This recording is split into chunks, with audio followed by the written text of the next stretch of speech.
Samantala, ipinaubaya na ng Senate Blue Ribbon Committee sa Ombudsman ang investigasyon kaugnay sa flood control anomaly. Ayon kay Senator Erwin Tulfo, marami ng ICI documents na hawak ang Ombudsman. Nagbabalik si Juan Antonio.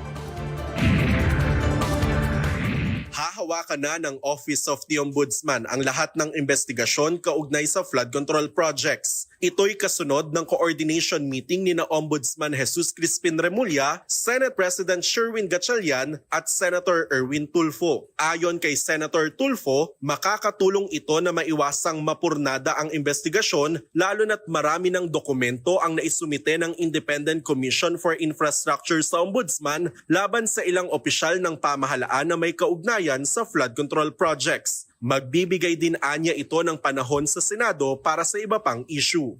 Pag-usapan namin ni Ombudsman na everything that has to do with flood control sila na makahawak kasi ang dami na ring ongoing tumatakbo na yung mga na-submit na ICI sa kanila, yung mga congressman, yung mga contractors,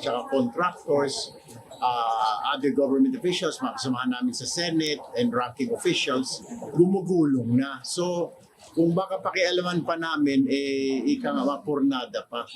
Ipapaalam muna ni Tulfo sa mga miyembro ng Senate Blue Ribbon ang napag-usapan at titingnan kung papayag ang mga ito na may turn over ang mga dokumento sa Ombudsman.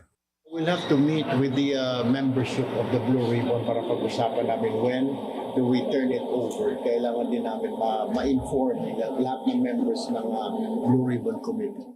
Kinumpirma rin ng Office of the Ombudsman ang pagsasampa nila ng 9 counts ng kasong graft laban kay Tarlac 3rd District Representative Noel Rivera dahil sa pagiging contractors. Conflict of interest raw ang pagpasok ni Rivera bilang kontratista habang siya ay kongresista.